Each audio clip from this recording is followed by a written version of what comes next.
In today's video, I'm going to be sharing with you this DIY sugar body scrub that I made at home, that you can make at home. Things that are around your house or things you can purchase at a grocery store. There's only 3 ingredients. If you're interested, stay tuned. Hi, welcome to my channel. If you're new here, my name is Maham, also known as Malika E Maham. You can find me here on YouTube and on Instagram as Malika E Maham. Please make sure to subscribe to my YouTube channel and please make sure to follow me on Instagram as I post updates over there daily.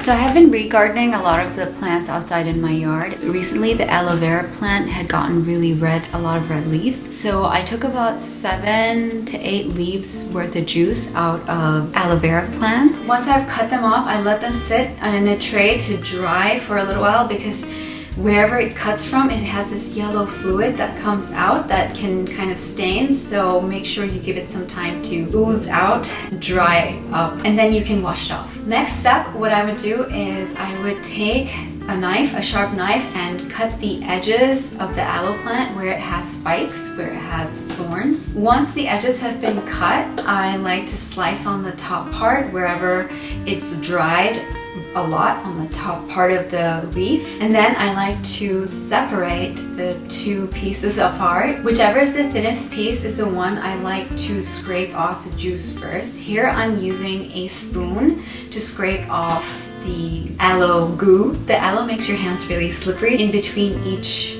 leaf, I was rinsing my hand, rinsing the spoon that I was using to scrape because it was getting really sticky. After I was done scraping all of the juice out of the aloe plant, I added it to a vitamix. You can use any kind of blender that you have. As I was blending it, it made it have a lot of bubbles, and it also caused it to heat up a little bit, the juice, the aloe juice to heat up a little bit. Immediately then I poured it into this container.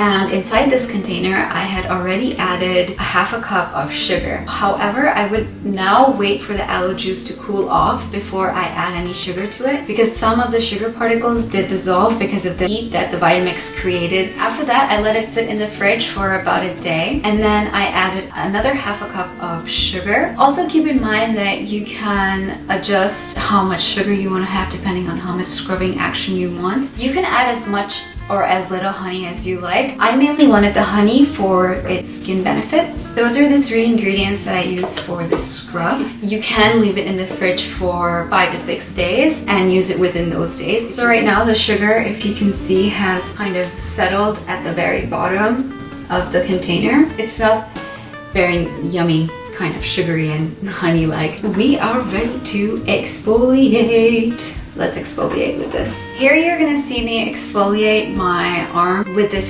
scrub to show you the consistency of it. Mainly I'm doing this for my elbows, my ankles, and my feet, and my knees, all the areas of my skin where it's kind of hard and rough. You can rub it on your body and leave it on as a mask, let it dry as much as it's gonna dry, and then scrub it off your body. So that was my DIY sugar body exfoliator. Let me know in the comment section if you tried this, or if you're excited to try this. Please make sure to leave a comment below letting me know what you want to see from me next. This is just something I'm doing to heal my energy in this time. Today I'm wearing my colorful robe. Every time I wear this robe during the month of June, I always feel like it's my pride robe. I hope that you enjoyed this video. If you did, please make sure to give this video a thumbs up. Please leave any questions, comments, or concerns in the comment section below this video. I will see you in my next video. Bye!